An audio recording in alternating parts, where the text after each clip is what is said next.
And hello, everyone, and welcome to the Mobile Games VZWBuzz recap. Today is September 19th, and we talked all about mobile games. And I am delighted to welcome Marty McPadden today as our guest. How are you, Marty?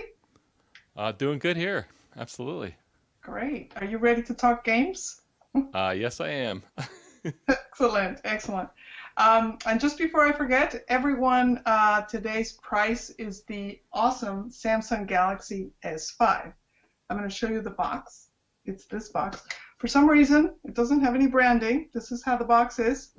And the actual phone looks like this. It's a great phone. We are thrilled to be giving away this today to the person that shares. Today we're going to ask you actually to share what you learned. Again, so you can ask any questions that you have. We're going to try to get to all of them. But definitely tell us what you learned from the chat and from the recap. This is why we're doing this. We're doing this to hopefully give you some good resources. I'm also excited to tell you, Marty, that I got my new iPhone 6. Oh, I'm jealous. And yay, it's right here. I got the gray one. I want to see yours when it comes. I understand it's coming today, right? Yeah, I have to say, it could be breaking news on the show. Hopefully, the UPS guy will show up. I got Misty on the side here, so if we hear the truck, I got the window open a crack. If we hear the truck, you'll hear Misty go out of the room, and hopefully, we'll have some iPhone 5s to show. You're like, you got one foot out the door. So yeah, this is the iPhone 6. I actually got 64 gigs, and it's gray. It's the pretty gray. I was telling Marty that I went to the store.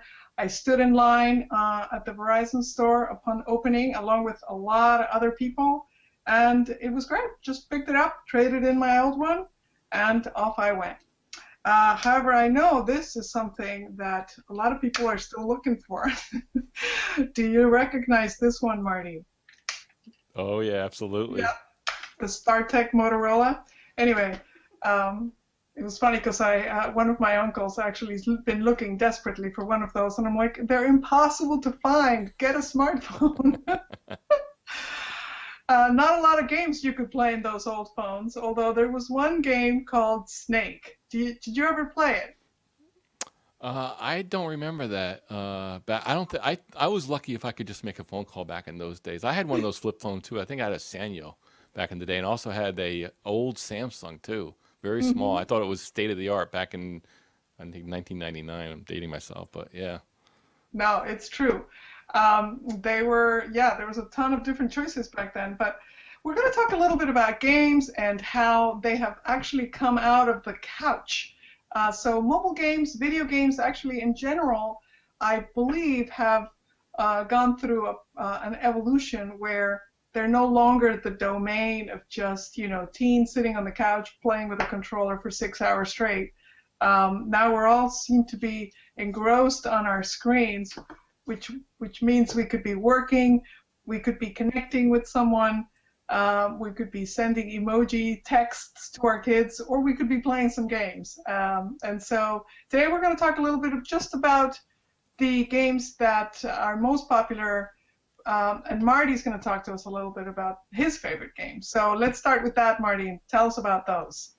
Okay, well, I have some devices here, and Misty was also helping. So it's kind of a combined myself and Misty's our favorite games. And I'm going to switch to, I got a special camera here I'm going to switch to in a second here to show you. Let me switch to that now. So the first game I want to show you is a really cool game.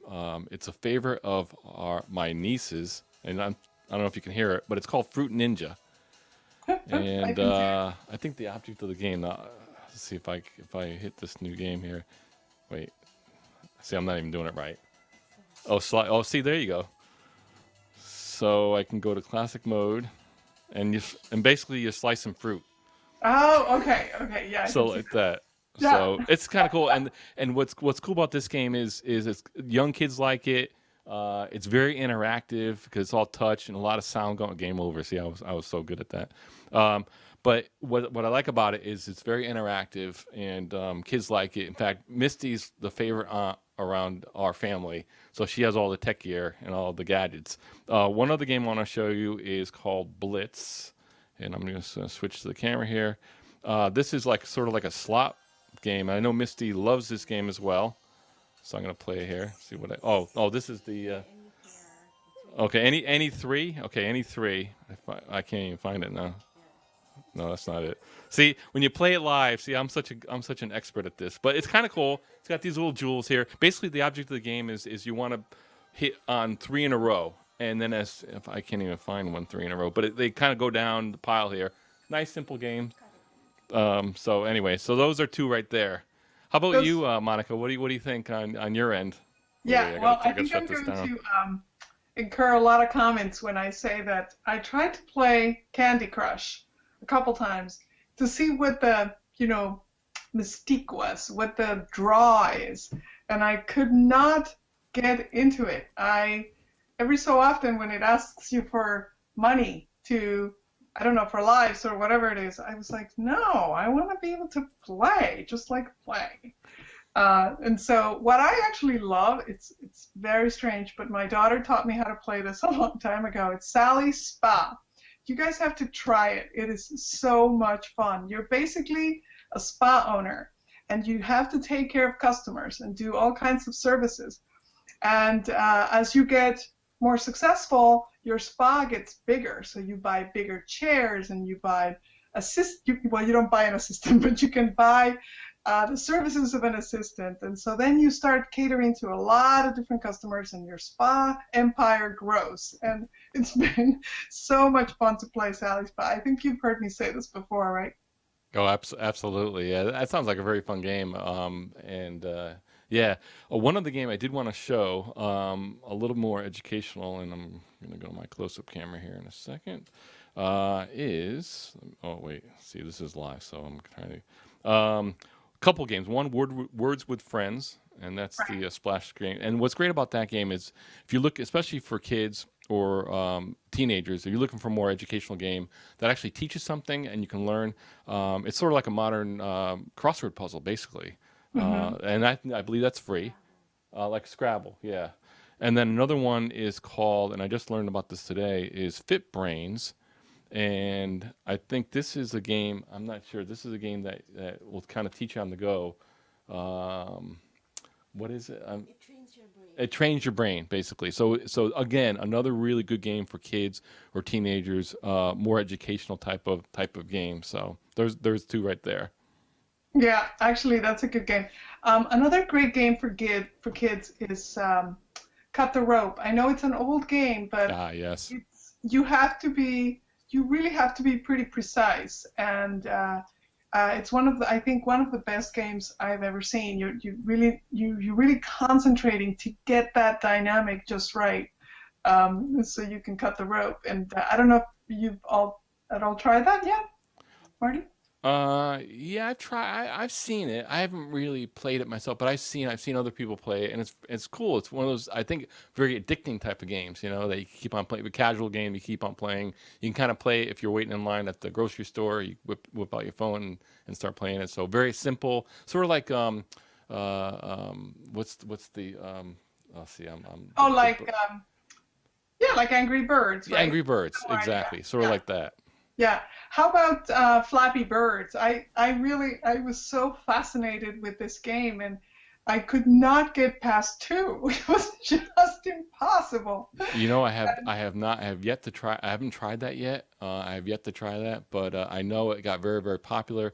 And the funny thing with the popular games is they get a lot of imitators. In fact, the developer for Flappy Bird, took it off the App Store for a while. I think it's back now, but he took it off for quite a while. I remember that. Yeah, everybody was like, "Why would he do that?" But yeah, he was pretty overwhelmed.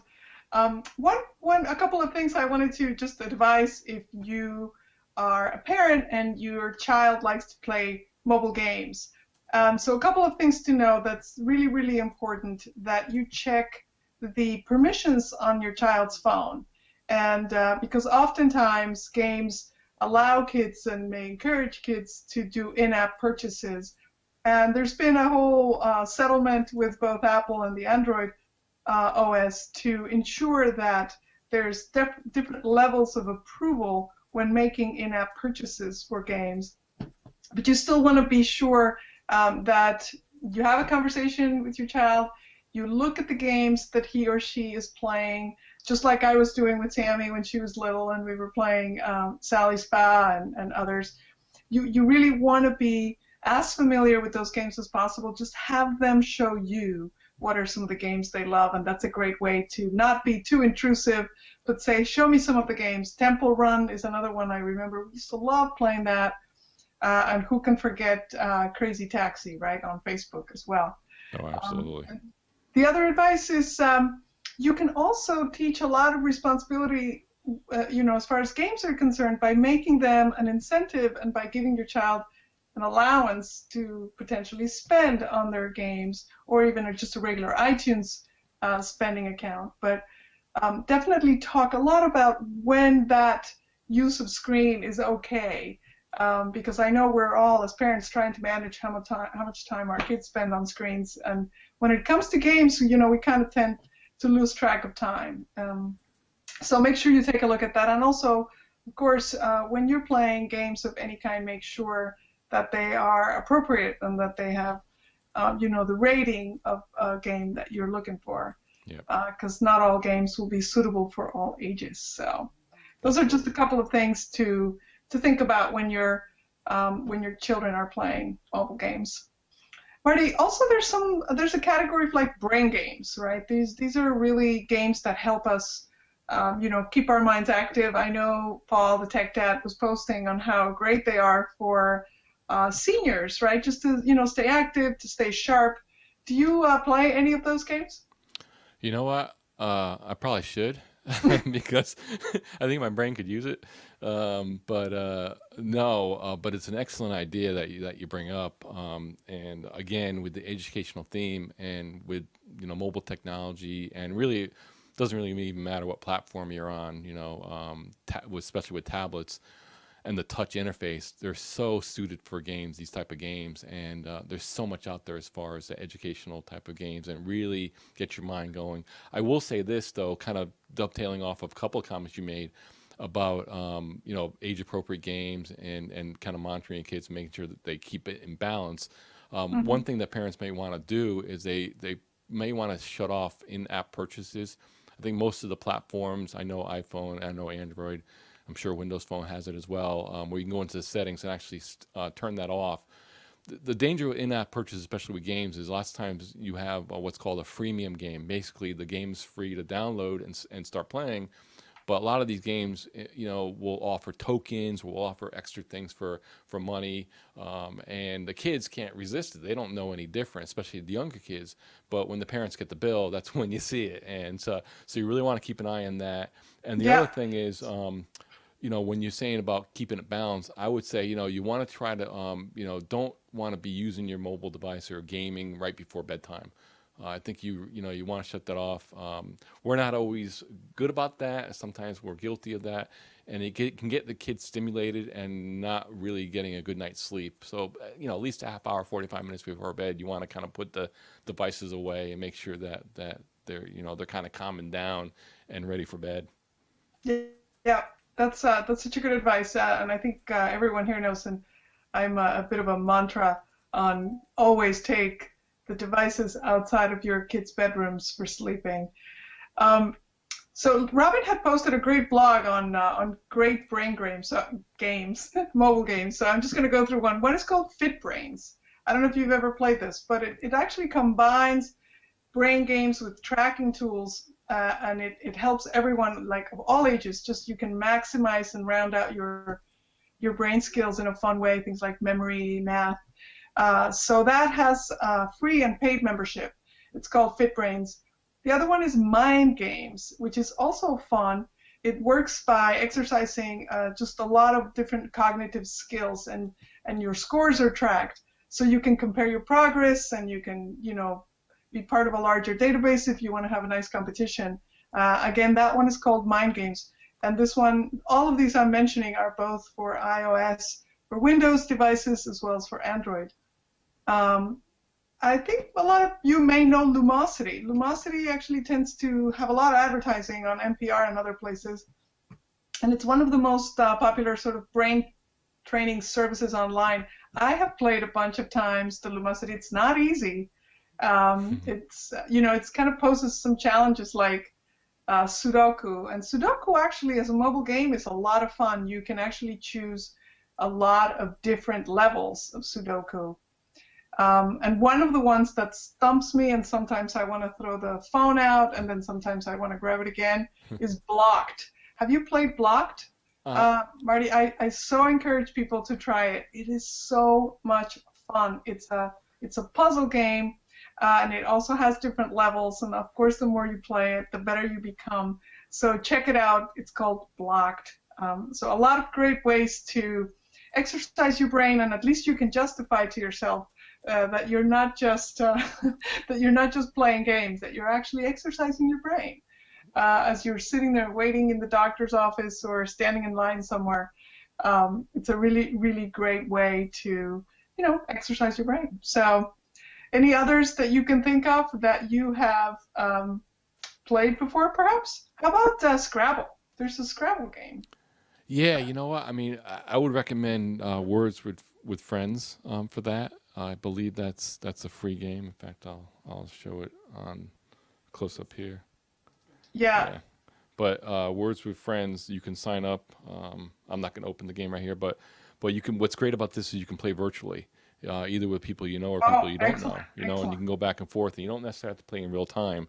But what's great about it is a Scrabble type of game that kind of stimulates your brain and gets you to think. We all know how Scrabble is. In fact, they have huge tournaments about Scrabble. But this is something you can play virtually right on your phone, which is great. Yeah.